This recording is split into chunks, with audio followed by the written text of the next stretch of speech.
What I would like to do today with you is to go in circles from left to right. We talk a little bit about generative AI, tangible things I brought, some of the understanding part, which is the jaw-dropping moments you all experienced, and Google's unique perspective on how we approach things with generative AI. So let's begin, I hope. Oh, here we go. All right. Now, so you all have been in touch, and as I counted, half of you have already played with generative AI, ChatGPT, and the sorts of technology. We have had a lot of awareness in the media, which created a wave, and also David said it himself.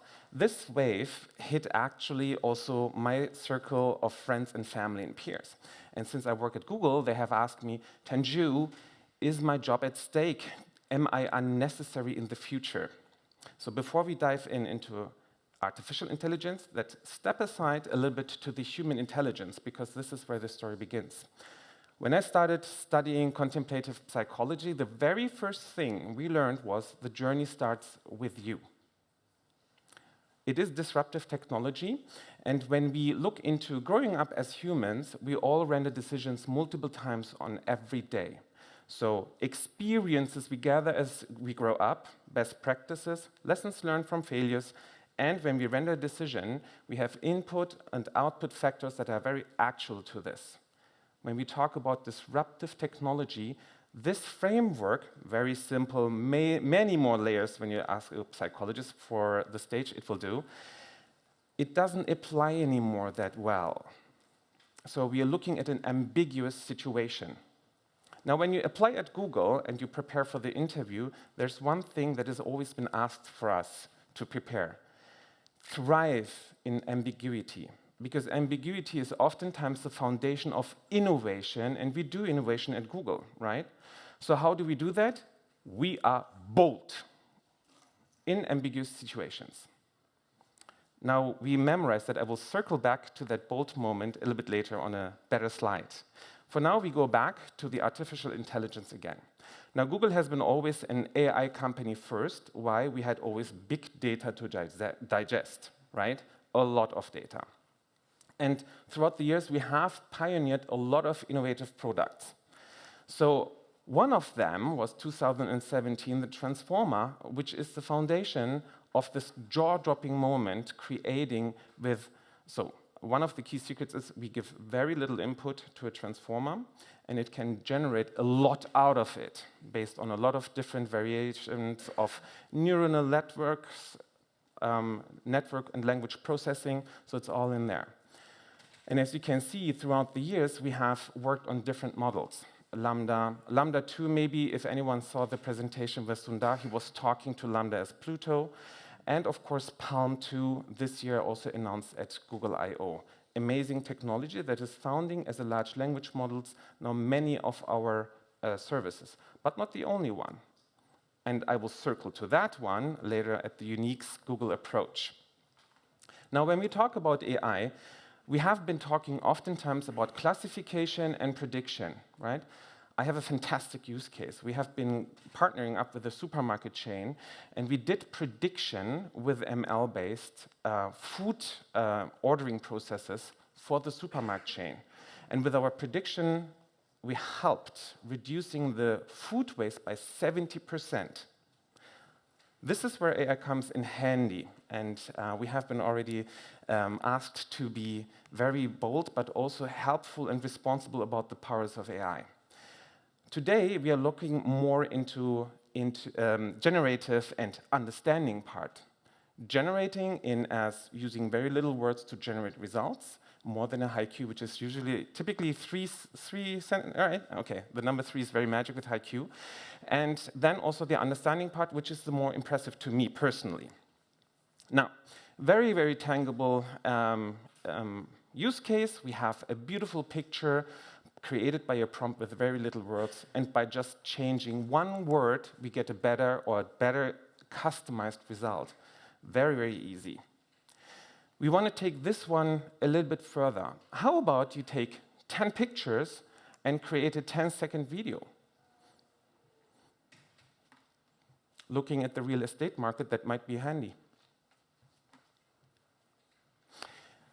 This is the generative AI that is very tangible and visible. Now let's move a little bit in the circle to the understanding part, because we believe that large language models will be transformative in the industries, in businesses, and also in society. And we all have probably friends and family members that are coming to us and asking us about that. So there is a lot going on. Now, when we look into the understanding part, I'm pretty sure you all have one hobby in common: reading through terms and conditions of your insurance policies. Very common hobby.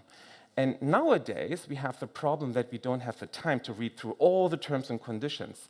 So how about you ask your large language model by just feeding the documents and get the factual-based results back, so you don't have to read through that anymore? Because one of the powers that is related to large language models is to be context-sensitive in reading and understanding. So let's take it a notch up, and how about we apply that to business?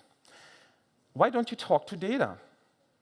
Oftentimes, when I go to client situations, there's a data expert, a data lake expert, and a subject matter expert that needs to create a quarterly report, a weekly report. So they open up traditionally a ticket. The ticket is processed to the data lake.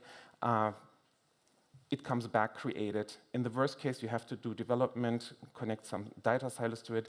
In another second worst connection, you have to circle back because the report wasn't correct. How about you talk to your data yourself as a subject matter expert, not having to do programming anymore?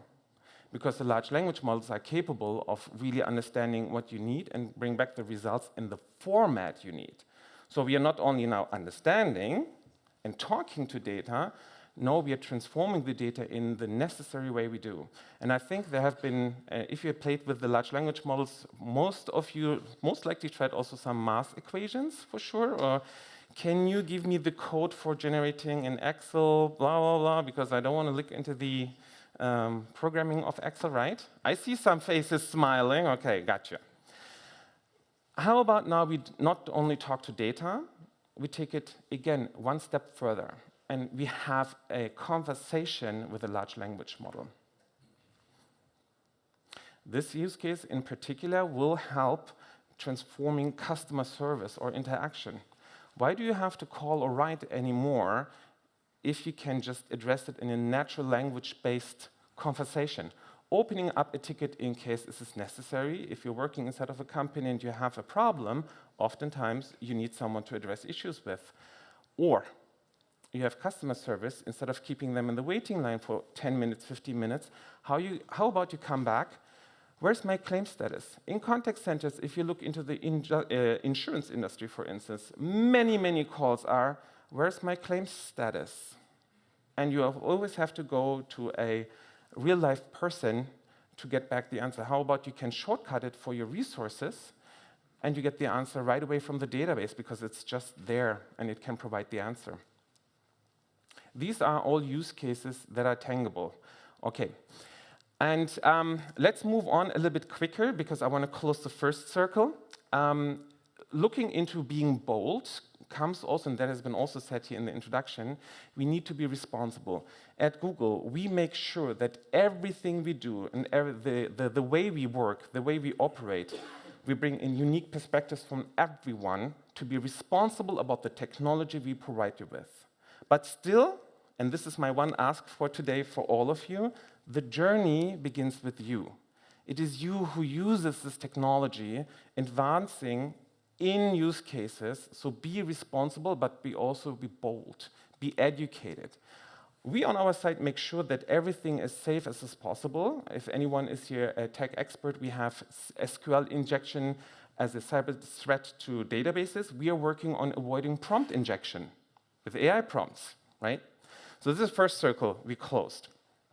Now, let's look at Google's, this is a very high-level overview.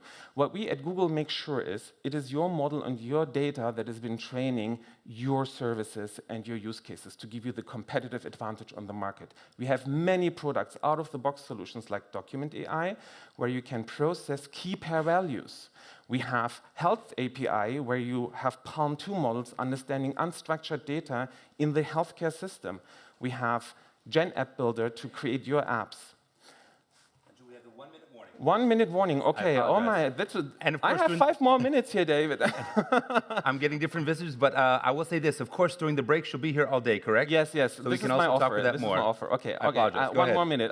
I'll demand that minute now. Okay. Okay. Now, this is the second circle we close. So Google is offering a lot, and I kindly ask you to come over and ask me. I will be sticking around the whole day for you to maybe show you even a demo. Maybe I can lure you with that coming into my sphere. And with that, I want to close the third circle because we started from left to right. Thank you, David, for the minute.